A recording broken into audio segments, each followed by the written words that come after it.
إن الحمد لله نحمده ونستعينه ونستغفره ونعوذ بالله من شرور أنفسنا ومن سيئات أعمالنا. من يهده الله فلا مضل له ومن يضلل فلا هادي له، وأشهد أن لا إله إلا الله وحده لا شريك له، وأشهد أن محمدًا عبده ورسوله صلى الله عليه وعلى آله وأصحابه وسلم تسليما كثيرا. أما بعد، فاتقوا الله عباد الله حق التقوى وراقبوه في السر والنجوى. أيها المسلمون، أرسل الله رسوله محمدًا صلى الله عليه وسلم بالهدى ودين الحق على حين فترة من الرسل ودروس من الكتب وتحريف للكلم وتبديل للشرائع، فأشرقت برسالته الأرض بعد ظلماتها، وتألفت بها القلوب بعد شتاتها، وجعل الهدى والفلاح في اتباعها والضلال والشقاء في معصيته. أرسله ربه بأكمل رسالاته وأفضل كتبه وخاتمة شرائعه حجة على الخلق وقطعا للعذر. جاء من عند ربه بنور الوحي الذي يجلي كل ظلام وبه حياة الأرواح. قال الله تعالى: أو من كان ميتا فأحييناه وجعلنا له نورا يمشي به في الناس كمن مثله في الظلمات ليس بخارج منها. وتفاصيل الهداية إلى الحق والخير لا تعرف إلا من الوحي. قال الله تعالى: وكذلك أوحينا إليك روحا من أمرنا ما كنت تدري ما الكتاب ولا الإيمان ولكن جعلناه نورا نهدي به من نشاء من عبادنا. فسنته وحي مثل القرآن نزل عليه بها الروح الأمين جبريل عليه السلام. قال جل شأنه: وأنزل الله عليك الكتاب والحكمة وعلمك ما لم تكن تعلم. والحكمة أيها المسلمون، والحكمة هي السنة باتفاق السلف بأقواله، فأقواله عليه الصلاة والسلام وأفعاله حق وصدق. قال جل شأنه: والنجم إذا هوى ما ضل صاحبكم وما غوى وما ينطق عن الهوى إن هو إلا وحي يوحى. والله سبحانه أنزل على رسوله وحيين، الكتاب والسنة، وهما قرينان في الاحتجاج بهما. وأوجب الله على عباده الإيمان بهما والعمل بما فيهما. ومن فرق بينهما وزعم أن القرآن يكفيه في أمر الدين فهو كمن يؤمن ببعض الكتاب ويكفر ببعض، فاتباع أحدهما اتباع للآخر. والكتاب والرسول عليه الصلاة والسلام لا يختلفان أبدا، كما لا يخالف الكتاب بعده بعدا. قال الله تعالى: ولو كان من عند غير الله لوجدوا فيه اختلافا كثيرا. فكل ما أمر به النبي صلى الله عليه وسلم أو نهى عنه فهو مثل ما أمر الله به أو نهى عنه. قال عليه الصلاة والسلام: يوشك أحدكم أن يكذبني وهو متكئ على أريكته يحدث بحديثي فيقول: بيننا وبينكم كتاب الله فما وجدنا فيه من حلال استحللناه وما وجدنا فيه من حرام حرمناه. ألا وإنما حرم رسول الله مثل ما حرم الله. رواه أحمد. قال الشوكاني رحمه الله: ثبوت حجية السنة مطهرة واستقلالها بتشريع الأحكام ضرورة دينية، ولا يخالف في ذلك إلا من لا حظ له في دين الإسلام. وسنته صلى الله عليه وسلم بيان للقرآن وشرح له بها يعرف ما أجمل فيه، ومنها تؤخذ تفاصيل الشرائع وتنزل أي الكتاب على وجوههما.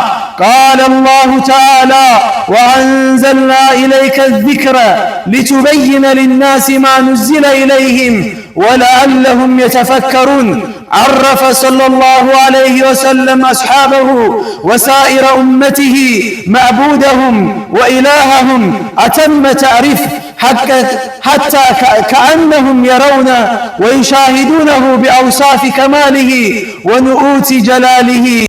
وعرفهم الأنبياء وأممهم وما جرى لهم وما وقع على أممهم معهم حتى كأنهم كانوا بينهم. وعرفهم من طرق الخير والشر دقيقها وجليلها ما لم يعرفه نبي لأمته قبله. ولولا سنة نبي صلى الله عليه وسلم ما اهتدى مسلم إلى عدد ركعات الصلوات ولا مقادير الزكوات ولا صفة الحج والعمرة ولا أحكام البيوع والأنكحة وغيرها من تفاصيل الدين. قال ابن عمر رضي الله عنهما: إن الله بعث محمدا صلى الله عليه وسلم ولا نعلم شيئا وإنما نفعل كما رأيناه يفعل. وأتى رجل عمران بن حسين رضي الله عنهما فاسأله عن شيء فحدثه، فقال الرجل: حدثوا عن كتاب الله ولا تحدثوا عن غيره. فقال عمران رضي الله عنهما: أتجد في كتاب الله أن الصلاة الظهر 4 لا يجهر فيها، وعدد الصلوات وعدد الزكاة ونحوها؟ ثم قال: أتجد هذا مفسرا في كتاب الله؟ إن الله قد أحكم ذلك والسنة تفسر ذلك. قال شيخ الإسلام رحمه الله: سنة رسول الله صلى الله عليه وسلم تفسر القرآن وتبينه وتدل عليه وتعبر عنه. والنبي صلى الله عليه وسلم جاء بخير الدنيا والآخرة برمته ولم يخرج الله الخلق إلى أحد سواه في البيان. لذا حث النبي صلى الله عليه وسلم أمته على حفظ سنته وتبليغها إلى الخلق، فقال: ليبلغ الشاهد الغائب فرب مبلغ أوعى من السامع. متفق عليه. وكل ما جاء به النبي صلى الله عليه وسلم فالأخذ به واجب على العباد، وكل ما نهى عنه أو حذر منه وجب اجتنابه. قال عز وجل: وما آتاكم الرسول فخذوه وما نهاكم عنه فانتهوا. ولا يبلغ العبد حقيقة الإيمان إلا إذا امتلأ اليقين قلبه بتصديق النبي صلى الله عليه وسلم في كل ما جاء به، ولم يتردد في إذعان لشيء من أوامره، ولم يجد في نفسه حرجا في التسليم بما أخبر به. قال سبحانه: إنما المؤمنون الذين آمنوا بالله ورسوله ثم لم يرتابوا وجاهدوا بأموالهم وأنفسهم في سبيل الله أولئك هم الصادقون.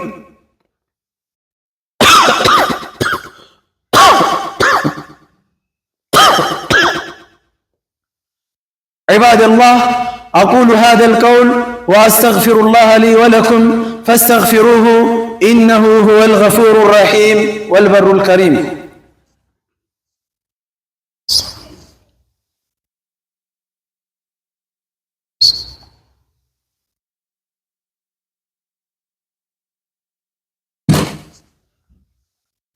الحمد لله الولي الحميد، أمر بالإحسان وحرم أذية الخلق أجمعين.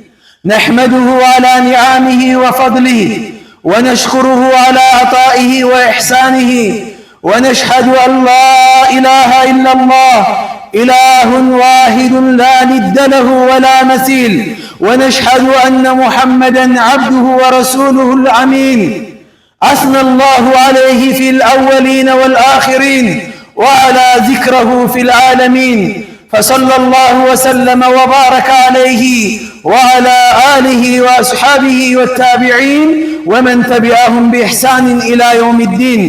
أما بعد، أيها المسلمون، قال سبحانه: أعوذ بالله من الشيطان الرجيم: ومن يطع الله والرسول فأولئك مع الذين أنعم الله عليهم من النبيين والصديقين والشهداء والصالحين وحسن أولئك رفيقا، ذلك الفضل من الله وكفى بالله عليما. عباد الله، እንግዲህ ኹጥባው የሚመለከተው ነብዩ አለይሂ ሰላቱ ሰላም እኔ ሁለት ወህዮችን ተሰጥቻለሁኝ ብለዋል። ነብዩ ቁርአንን ይዘው ሲመጡ ከቁርአን ጋር ደግሞ ሱናን ወይም ደግሞ ሐዲስን ተሰጥቻለሁኝ ይላሉ። አላ አዋጅ ወኢኒ ኡቲቱል ቁርአነ ወሚስለሁ ማሁ፣ እኔ ቁርአንን ተሰጥቻለሁኝ ከቁርአን ጋር ደግሞ ቁርአንን የመሰለ ተሰጥቻለሁኝ ይላሉ። ይሄ ማለት ሐዲስ እንደሆነ ዑለሞች በዚህ ጉዳይ ላይ ይስማማሉ። የአላህ መልእክተኛ አለይሂ ሰላቱ ሰላም ወደኛ ጋር ሲመጡ ሁለቱ ወህየይኒ ሁለቱ ወህዮችን ይዘው ነው የመጡት፣ ቁርአንም ሐዲስም። አንዱን ይዞ አንዱን ማንጠልጠል አንዱን መተው ከእስልምና ያስወጣል። እኔ በቁርአን ብቻ ነው ማምነው፣ ከቁርአን ውጪ ሌላ ምንም ነገር አያስፈልገኝም፣ ቁርአን ብቻ ያብቃቃኛል፣ ቁርአን የሚለውን እከተላለሁኝ፣ ቁርአን የማይናገረውን ነገር ግን አልቀበልም፣ ሐዲስም አያስፈልገኝም፣ የዑለሞችም ተፍሲር አያስፈልገኝም፣ ቁርአኑን እኔ ራሴ እፈስረዋለሁኝ። ለምን? لأنه مفصل፣ ቁርአን ራሱ የተብራራ ነው በማለት ሰዎች ዛሬ ሐዲስን ጥለው ትተውት እናገኛቸዋለን። ይሄ በጣም የተሳሳተ የሆነ ከእስልምና የሚያስወጣ እንደሆነ ዑለሞች ሁሉም ይስማሙበታል በዚህ ጉዳይ ላይ። ታዲያ ነብዩ አለይሂ ሰላቱ ሰላም ምን ብለዋል? እዛው ቁርአንን እከተላለሁ፣ እኔ የቁርአን ሰው ነኝ፣ ቁርአንዩን ከሚባሉ ሰዎች ነኝ የሚሉ ሰዎች የቁርአን ሰዎች አይደሉም፣ ውሸታሞች ናቸው። እንደውም ቁርአንን መጀመሪያ የካዱ ሰዎች እነሱ ናቸው ይላሉ ዑለሞች። ለምን ከተባለ ሱናን እንድንከተል፣ ሐዲስን እንድንከተል፣ የነብዩን መንገድ እንድንከተል፣ ኮቴ በኮቴ እንድንከተል ያዘዘን ራሱ ቁርአን ነውና አላህ ይናገራል፣ ወማ አታኩም الرسول فخذوه وما نهاكم عنه فانتهوا። ይህ መልእክተኛ ይዞላችሁ የመጣውን ነገር ያዙ፣ ተቀበሉ፣ ይህ መልእክተኛ የከለከላችሁን ነገር ደግሞ ተከልከሉ ብለው አላህ ነው የነገረን። ሌላም ቦታ ላይ فإن تنازعتم في شيء فردوه إلى الله والرسول፣ እንደው በአንድ ነገር ላይ ካልተስማማችሁ አለመስማማት በመሐከላችሁ ላይ ከተፈጠረ ፈርዱሁ ኢለላህ ኢላ ኪታቢላህ፣ ወደ አላህ መልሱት ይላሉ። ወደ አላህ መመለስ ማለት አላህ ጋር በአካል መሄድ አይደለም፣ ወደ ቁርአን እንወስደዋለን። ቁርአኑ ምን ይለናል? ቁርአኑ በዚህ ጉዳይ ላይ ዳኛ እናደርጋለን፣ ይፈርድልናል። ወረሱል ማለት ወደ መልእክተኛው ውሰዱ። ነብዩ በህይወት በነበሩ ሰዓት ላይ ሷሃቦች አጠገባቸው ስለነበሩ ነብዩ ጋር ይሄዱና ይሄ ጉዳይ በመሐከላችን ላይ ኺላፍ ፈጥሯል፣ አላስማማንም፣ ምንድነው ፍረዱን ይሏቸዋል። የአላህ መልእክተኛ ይፈርዳሉ። አሁን ወረሱል ማለት ነው ማለት ነው። ወረሱል ማለት ወደ ነብዩ አለይሂ ሰላቱ ሰላም ኪታብ፣ ወደ ነብዩ አለይሂ ሰላቱ ሰላም ሐዲስ እንድንወስደው ነው የምንገደደው። ታዲያ ይሄ ካልሆነ ቁርአኒዝሞች ቁርአንን ብቻ ነው የምንከተለው የሚሉ ሰዎች ይሄን የቁርአን አንቀጽ ምን ሊያደርጉት ነው? ወይ ሊክዱበት ነው፣ ካልሆነ ቁርአኑን ማሻሻል ሊፈልጉ ነው ማለት ነው። ይሄ ቁርአን ደግሞ መሻሻል አይፈልግም። ሙሉ በሙሉ ተሟልቶ ሁሉ ነገሩ አልቆለት የወረደ መጽሐፍ ነው።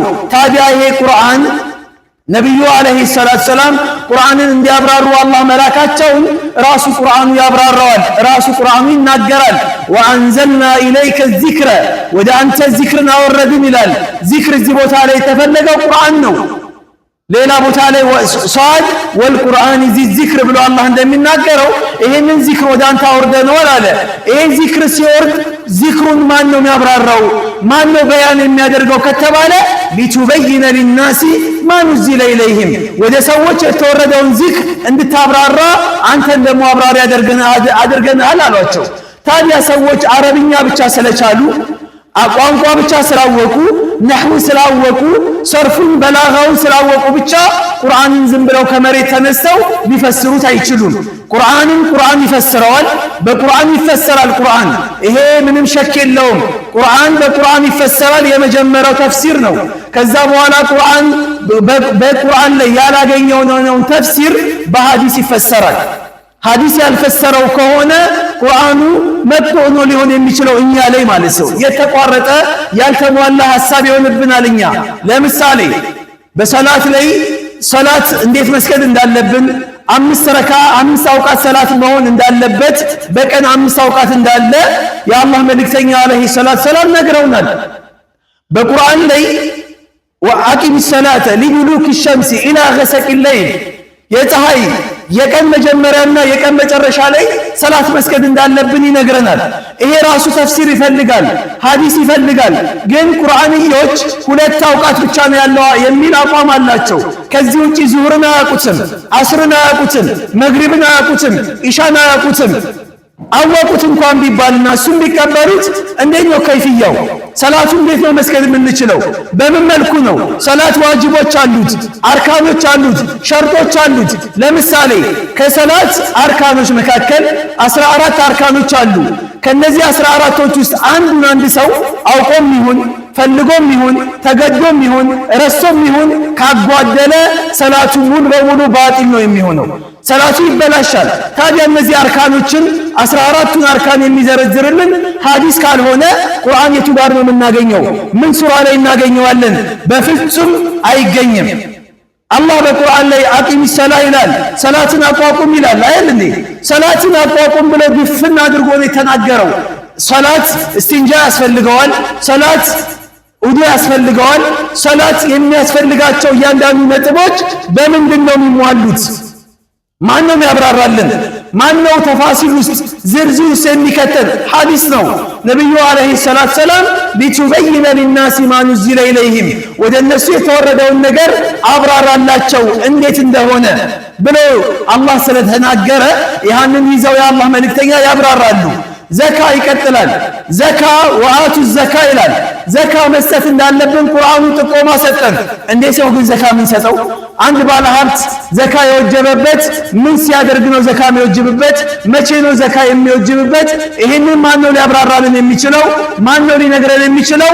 ሐዲስ ነው። አሁንም ምክንያቱ ዘካ ሲስተም አለው አይደለም እንዴ? ምሳሌ በግብርና ንግድ ላይ በግብርና ምንድነው አርሶ አደር ላይ የሚተዳደሩ ሰዎች ወይም ወንድሞቻችን ወገኖቻችን ዘካ ማውጣት ቢፈልጉ የመጀመሪያው ዘካ ሐውል መሙላት አለበት። ንብረትን ካፈራው አመት መሙላት አለበት። ከዛ በኋላ ይሄ ዘካ ኒሳብ የሚባል ነገር አለ። የዘካው ልክ የገንዘቡ ልክ መሙላት አለበት። ይሄ ከሞላ በኋላ ደግሞ ከዛ በኋላ ይቀጥላል። ይሄ ምንድነው በግ ያለው ሰው ከበግ ከ50 በግ ከ40 በግ ከ30 በግ ከ100 በግ ስንት በግ ይወጅብበታል ዘካ? ቁርአን የለም የትም ቦታ ላይ አይጠቅስልህም። መስኖ እርሻ ላይ የሚሰማሩ የሆኑ ሰዎች በዚህ በተዳደር ያደረጉ ሰዎች እርሻ ላይ ያለ በአዝሪት ላይ የሚዘራ የሚታጨድ የሆነ እህል ነክ የሆነ ነገር ዝም ብሎ እህል ያለው ሰው ብቻ ዘካ አውጥቶ አይሰጥም። ምሳሌ በመስኖ የጠጣ ሊሆን ይችላል፣ በዝናብ የጠጣ ሊሆን ይችላል፣ በአህያ በሸክም የመጣ ሊሆን ይችላል። ሁሉም ሶስቱም የተለያየ የዘካ መጠን አላቸው። ይሄን ቁርአን ውስጥ እናገኘዋለን እንዴ? አናገኘውም። ሐዲስ ነው ሊያብራራ የሚችለው ዘካ ላይ። አሁንም ቁርአን ላይ ስንመጣ ቁርአን ሃይላይት ነው የሚሰጠን፣ ጥቆማ ይሰጠናል፣ የሆነ ሐሳቡን ያቀርብልናል። ከዛ በኋላ ወዴት ይመራናል? ወደ ሐዲስ ይወስደናል። ሐዲስ ላይ እያንዳንዱን ነገር እንቀበላለን። ወማ አታኩም ረሱሉ ፈኹዙሁ ወማ ነሃኩም አንሁ ፈንተሁ። ይሄ መልእክተኛ ይዞላችሁ የመጣውን ነገር ተቀበሉ፣ የከለከላችሁን ነገር ተከልከሉ። ሐዲስ ላይ ስለ ኒካህ ዛሬ ኒካህ እንዴት ማሰር እንዳለብን፣ ማንን ማግባት እንዳለብን፣ ማንን ማግባት እንደሌለብን ዝርዝር ያቀረበልን እኮ ሐዲስ ነው። ቁርአን መጋባት እንዳለብን የከለከላቸው የተወሰኑ ሰዎች ይኖራሉ። ነገር ግን ዲቴል ገብቶ ያለውን ነገር ዲፕ ገብቶ ቁርአን አያብራራም። ሐሳብ ነው የሚሰጠው ቁርአን። አሁንም እንዴት ነው ኒካችንን የምናስረው? እንዴት ነው በምን መልኩ ነው? የለም ቁርአን ውስጥ እኮ ዲፕ ገብቶ አላህ እያንዳንዱን ነገር የዘረዘረው የምን አያ ነው? የምን አያ ነው? እያንዳንዱን ውስጥ ለውስጥ ገብቶ ጥልቅ ገብቶ አላህ ሱብሓነሁ ወተዓላ አያተል ሚራስ ስለ ውርስ እንዴት መወረስ እንዳለብን ማን ምንድነው የሚወርሰው የሚለውን ነገር እያንዳንዱን ነገር በጥልቀት ገብቶ የተናገረው አላህ ሱብሓነሁ ወተዓላ ስለ ውርስ ነው። ከዛ ውጪ ሌላውን በዚህ ደረጃ ጥልቀት ገብቶ የሚመረምርልን ጥልቀት ገብቶ የሚያስረዳን ሐዲስ ነው። ሐዲስን አልቀበልም የሚሉ ሰዎች እንደሚመጡ በነብዩ ጊዜ የሉም ነበረ፣ ነብዩ ማያውቋቸውም ነበረ። ነገር ግን የአላህ መልእክተኛ አለይሂ ሰላቱ ወሰላም ወደፊት ይመጣሉ። ዩሺኩ ረጁሉን አሉ የአላህ መልእክተኛ፣ ወደፊት ሰውየው ይመጣል። ምን ወደፊት ሰውየው ይመጣል አሉ። ሙተኪውን አላ አሪከቲሂ አልጋው ላይ ፍራሹ ላይ ደገፍ ብሎ አሉ የአላህ መልእክተኛ። ይህንን ዑለሞች ሲናገሩ ኩራቱ፣ ጉረኝነቱ የመጨረሻ ከኔ በላይ ማንም የለም የሚሉ ሰዎች ይመጣሉ አሉ የአላህ መልእክተኛ። ከዛ በኋላ ብሎ ይላል ይሄ ሰውዬ በይነና ወበይነኩም ኪታቡላህ፣ በእኛና በእናንተ መካከል የአላህ ቁርአን ነው ያለው፣ የአላህ መጽሐፍ ነው ያለው። ፈማ ወጀድና ፊሂ ሐራመን፣ በዚህ በቁርአን ላይ ሐራም ሆኖ ያገኘነውን ነገር ሐረምናሁ ሐራም እናደርገዋለን። ወማ ወጀድና ፊሂ ሚን ሐላል፣ በዚህ በቁርአን ላይ ሐላል ሆኖ ያገኘነውን ኢስተህለልና ሐላል እናደርገዋለን። ይሄ ብቻ ይበቃናል፣ ከዚህ ከቁርአን ውጪ ሌላ ነገር አያስፈልገንም የሚሉ ሰዎች ይመጣሉ፣ ተጠንቀቋቸው ብለው ነበር የአላህ መልእክተኛ። ይኸው መጡ። ሌላው ሀገር ላይ ነበሩ፣ ሀገራችን ላይ ግን አሁን ብቅ ብቅ እያሉ ነው። ወላሂ በጣም ኸጠር ነው፣ በጣም ከባድ ነው አደጋቸው። ኢማናችንን ነው የሚነጥቁን፣ እስልምናችንን ነው የሚወስዱብን። ከቁርአን ጋር ብቻ ቁርአን ያስፈልጋል። ቁርአን ለሰው ልጆች መመሪያነቱ ምንም ሸክ የለውም፣ ምንም ጥርጥር የለውም። ነገር ግን ቁርአንን ትቶ ሐዲስን ትቶ ቁርአንን ብቻ መቀበል ሁለቱ ወህዮችን አንዱ ወህይ ይበቃኛል እንደማለት ነው። ይህንንም አስመልክቶ አላህ በቁርአን ላይ አፈቱእሚኑነ ቢባዕዲል ኪታብ ወተክፉሩነ ቢባዕድ፣ ግማሹን ኪታብ ታምናላችሁ በግማሹ ትክዳላችሁ እንዴ ብሎ አላህ ሱብሓነሁ ወተዓላ ይናገራል። ስለዚህ በግማሽ እምነት የለም ፈላህ አያወጣንምና፣ ስለዚህ እንደዚህ አይነት ሰዎች ይመጣሉ። በተባልነው መሰረት መተዋሉ። እኛ ልንጠነቀቅ ይገባል። ልጆቻችንን የሰው የምናስተምረው፣ እህቶቻችንን ማን ጋር ነው የምንልከው፣ እኛስ የሰው የምንማረው፣ ምን አይነት ዒልም ነው የምንወስደው የሚለው ነገር ወሳኝ ነው። ዲን ዝም ብሎ ሸቀጥ አይደለም። ከማንም የምንወስደው ለማንም የምንሰጠው አይደለም። ኢብኑ ሲሪን አለይሂ ረሕመቱላህ ምን ይላሉ? ኢነ ሃዘ ዲን አማና፣ ይሄ ዲን እስልምና አማና ነው። ፈንዙሩ አመን ተእኹዙነ ዲነኩም፣ ይህንን ዲናችሁን ሃይማኖታችሁን እስልምናችሁን ከማን እንደምትወስዱ ልታውቁ ይገባል። ኡስታዝ ስለተባለ ብቻ ሸክ ስለተባለ ብቻ ብዥታውን የሚለቅብህ ከሆነ ልትወስድበት አይገባም። ቁርአንና ሐዲስን ትክክለኛ እንደወረደ የሚያስተምርህ ከሆነ እሱ ላንተ ሸኽህ ነው። ልጆቻችን ማን ጋር እየተማሩ ነው፣ የት እየተማሩ ነው የሚለው ነገር ልናስብበት ይገባል። ከዚህ የበለጠ አማና የለም። ከዚህ የበለጠ የሚያስጨንቅ ነገር የለም። ሱናን መተው ከእስልምና ውጪ ነው። ፈመን ረጊበ አን ሱነቲ ፈለይሰ ሚኒ ያሉ የአላህ መልእክተኛ፣ የኔን ሱና የጠላ ሰው፣ ሱና አያቃቃኝም፣ ሱና አያስፈልገኝም ያለ ሰው ከኔ አይደለም፣ አላቀውም፣ አያቀኝም እያሉ ነው የአላህ መልእክተኛ። ስለዚህ ምንድነው ሐሳቡ? ምንድነው ፍላጎታቸው? እንደፈለጉ እንዲሆኑ ነው። ምክንያቱም ቁርአን ላይ እንደፈለጉ ሊሆኑ ይችላሉ።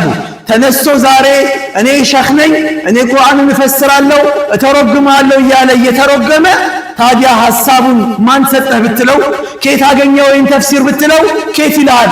እኔ ከራሴ ነው። ለምንድነው ኪታቡ ፉሲለት አያቱሁ ብሏል ይልሃል። አያቱ እኮ የተብራራ ነው። ቁርአኑ ራሱ ሲወርድ የተብራራ ነው። ማንም ማብራሪያ አያስፈልገኝም ይላል።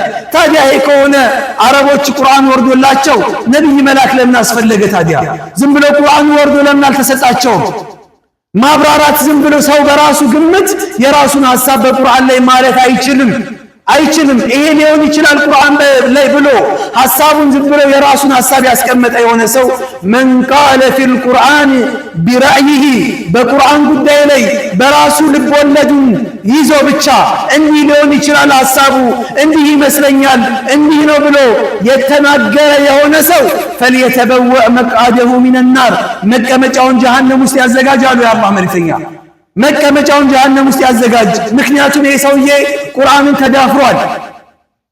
ተዳፍሯል ምክንያቱም ما انزل الله بها من سلطان አላህ በዚህ ነገር ላይ መብት አልሰጠም መብት የሰጣቸው ሰዎች ቁርአንን ይተረጉማሉ ዑለሞች ቁርአንን ይፈስራሉ ኡስታዞች ቁርአንን ይፈስራሉ ለዚህ አህል የሆኑ ሰዎች ብቻ አህል ናቸው ምክንያቱም አልዑለማ ወረሰቱል አንቢያ ዑለሞች የነብያቶች ወራሾች ናቸው እንዴት መፈሰር እንዳለባቸው ሰበበን ኑዙል አለው ቁርአኑ ለምንድነው የወረደው ምንድነው የፈለገበት ሐሳቡ ምንድነው እያንዳንዱን አምጥተው ቁጭ ያደርጉልሃል ዛሬ ቁርአንዮች ወላሂ አብዱላህ ኢብኑ አባስ ማን ነው ይላል አብዱላህ ኢብኑ ዑመር ማን ነው ይላል አላቀውም ይላል አንድ ሱሐባ ነው ያምኑባቸው ለምን ስለ ሱሐባ የለም ቁርአንስ የለም ቁርአን ውስጥ ስለ ሱሐባ አልተገለጸም አንድ ሰው ብቻ ነው ከሱሐቦች ውስጥ ከ140,000 ሱሐባ የአንድ ሱሐባ ብቻ ነው የተገለጸው فلما قضى زيد منها وطرا زوجناكها ዘይድ ብቻ ነው ዘይድ ማን ነው ብትሏቸው ሱሐባ ለመሆኑ ማስረጃ ሐዲስ ነው ሊሰጥ የሚችለው የቁርአን ማስረጃ የለም ኢድ يقول لصاحبه لا تحزن ان الله معنا ለጓደኛው ያለ ጊዜ አትዘን አላህ ከኛ ጋር ነው ብሎ አላህ ሲናገር ሷሂብ የተፈለገው እዚህ ጋር ጓደኛ ማን ነው እኛ እናቃለን እኛም እናቀው በምንድነው እኔና እናንተ እናቃለን ሐዲስንም ቁርአንንም ስለምንከተል አቡበከር ነው እንላለን አይደል እንዴ ለምን ሐዲስ አለ ማስረጃ አለ ዝርዝር አለ የአላህ መልእክተኛ ስደት ሊወጡ ሲሉ የነበረ ረጅም ታሪክ አለ ያን ታሪክ ለማስረጃ አምጥተን እናቀርባለን ቁርአንዮች ኢዝ የቆሉ ሊሷሂቢሂ ሷሂብ ተብሏል አለኝ አንዱ ሳናገረው ጓደኛ ተብሏል ነብዩ የሆነ ጓደኛ አላቸው ያ ጓደኛ ማንነቱ አይታወቅም ይሄ ሐዲስም ማስተባበል ለዚህ ደረጃ ያበቃል ቁርአን ላይ እንበል እስቲ ተበት የዳ አቢ ለሃብ ወተብ ማን ነው አቡ ለሃብ ማን ነው ሐዲስ ያብራራልሃል ሐዲስ በደንብ ይነግርልሃል አቦታቸው እንደሆነ የነብዩ ጠላት እንደሆነ ምን አይነት አዛ እንዳደረገባቸው ኡሙ ጀሚል ሚስትየው አዛ እንዳደረገቻቸው ልጃቸው አዛ እንዳደረገ ሐዲስ ይናገራል ሰበበ ኑዙሉ ይሄ ቁርአን አንቀጽ የወረደበት ምክንያቱ ሐዲስ ያብራራልሃል አሁን ቁርአንዮችን ማን ነው ተበት የዳ አቢ ለሃብ ወተብ አቡ ለሃብ ማን ነው ብትላቸው አያውቁትም እንዴት ያውቁታል ሐዲስ የላቸውማ ስለዚህ እኛ ሁለቱም ወህይ ከአላህ ዘንድ የመጡ ናቸው ነብዩ ከልብ ወለዳቸው አይናገሩም ቁርአንና ሐዲስን የሚለየው ቁርአን ቀጥታ ከአላህ ዘንድ የመጣ ወህይ ነው በጅብሪል አማካኝነት ነው በእያንዳንዱ ሐርፍ አጅር አለው አሊፍ ስትል ሐሰና አለው ተዓቡድ አስበህ ቁርአን መቅራት ማንበብ ትችላለህ የሐዲሱ ወህይ ግን ቀጥታ ነብዩ አለይሂ ሰላም ጋር አላህ እንዲናገሩ የፈለገውን በነብዩ አለይሂ ሰላም መልኩ ያቀርብላቸዋል ነብዩ ይናገራሉ ሐዲስን በመናነብበት ሰዓት ላይ በየፊደል አጅር አናገኝም ሐዲስን ብንሰማ አጅር ላናገኝ እንችላለን በመቀማመጣችን በመስራታችን አጅር እናገኛለን ታዲያ ነብዩ አለይሂ ሰላም ይሄ ሐዲስን በተመለከተ አላህ ቁርአን ያረጋገጠላቸው ይናገራሉ ምን ይላሉ የአላህ መልእክተኛ አሁን አላህ ምን ይላል ወማ ينطق عن الهوى ይህ ሙሐመድ እኮ ከልብ ወለዱ አይናገርም ኢን ሁወ ኢላ ወህይ ዩሃ ታዲያ ይሄ ሙሐመድ የሚናገረው ወህይ ከሰማይ የወረደለት ወህይ ነው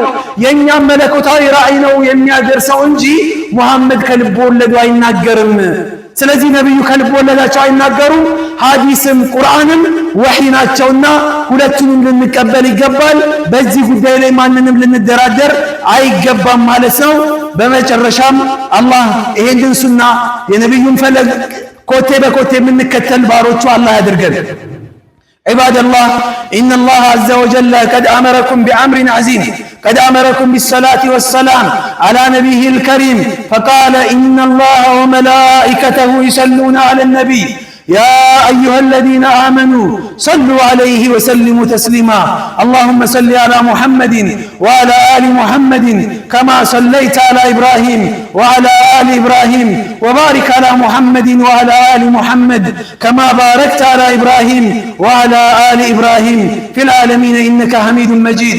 اللهم اغفر للمسلمين والمسلمات والمؤمنين والمؤمنات الأحياء منهم والأموات. اللهم فرج كرب عن الأقصى يا رب العالمين. اللهم ارزقنا الشهادة في سبيلك يا الله. بلغنا منازل الشهداء. اللهم أنت الله لا إله إلا أنت الغني ونحن الفقراء. اللهم فرج عنا وقنا شر ما نتخوف. اللهم أغث قلوبنا بالإيمان واليقين وارزقنا النصر على أنفسنا وعلى أعداء الدين. اللهم اجعل هذا البلد آمنا مطمئنا سخاء رخاء وسائر بلاد المسلمين. عباد الله إن الله يأمر بالعدل والإحسان وإيتاء ذي القربى وينهى عن الفحشاء والمنكر والبغي يعظكم لعلكم تذكرون.